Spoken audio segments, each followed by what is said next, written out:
傷代表失去嘅。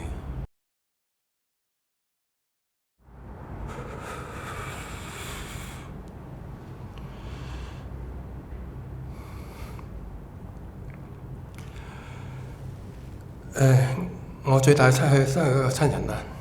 咁嗰個我仔嚟嘅。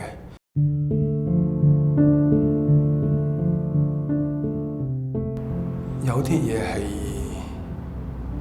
好難忘味嘅，係根本上冇辦法去完全係放得低呢件事。諗起工傷聯想到即係痛啦。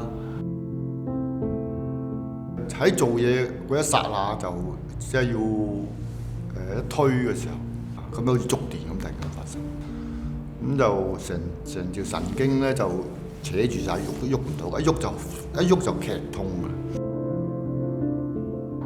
工傷係責任，無論受傷嘅程度多與少都好啦，都應該得到合理嘅賠償、合理嘅病假，僱主應該要俾嘅工人嘅。工傷對我嚟講係支援咯，因為其實見到好多嘅工傷工友同埋佢嘅家屬呢，其實係喺工傷之後彷徨嘅。對於一啲如果係屋企人因為工作而死亡嘅家屬，當時嘅緊急援助啦，同埋後期長期嘅支援，其實都係緊要咯。作為工程師，我覺得工傷係安全。好多時工傷發生嘅時候咧，我都會諗係咪安全上面有一啲不足嘅可能係設計上啦、安裝嘅流程啦，變咗可能喺一啲疏忽嘅窿窿罅罅裏面咧，就造成一個嚴重嘅工業意外啦。工傷嘅話，我會聯想起彷徨。我嘅職業係去做地盤啦，咁係一個冷氣技師嚟嘅。我嗰陣時受傷係因為搬運一個嘅大型嘅金屬隔音啦。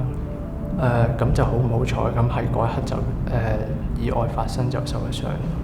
對自己受傷嘅情況嘅理解，定係即係所有人其實都係好彷徨啊，好唔接受嘅。工傷真係對我嚟講係對我老公嘅一個陪伴，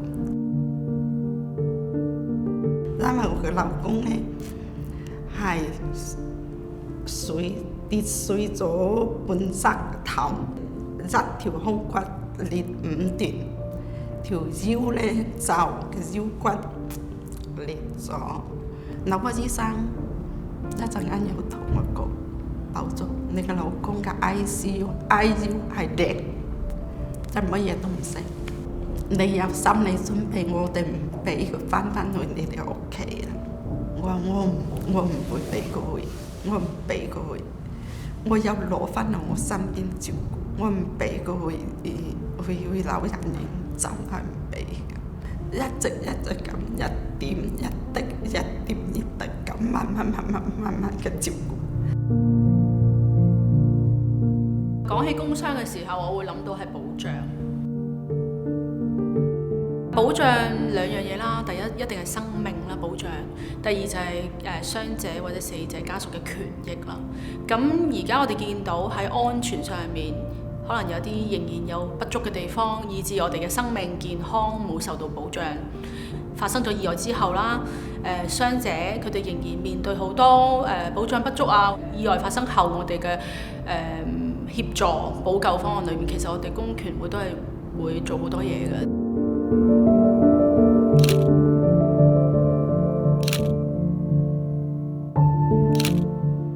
點解我哋要搞一個相片展覽？其實個目的亦都希望透過呢一個嘅相片，俾大眾知道原來工傷者佢哋嘅家屬等等都係面對一連串嘅問題啦、困難啦，而我哋應該用一種乜嘢嘅感受或者眼光去對待佢哋嘅遭遇。點樣先可以改變到佢哋呢一種嘅狀態？就係透過我哋事前嘅安全教育。我形容今次嘅相片教展其實係一個幾豐富嘅形式去呈現嘅。我哋想俾大眾去感受一下工人佢哋喺唔同嘅工作環境所面對嘅一啲嘅可能危害嘅嘢啦。我希望透過呢個展覽，令到大家無論喺視覺啦、嗅覺啊、聽覺上面都有個深刻嘅感受。係希望做到大家感同身受嗰個工友或者佢哋家屬所面對嘅情況。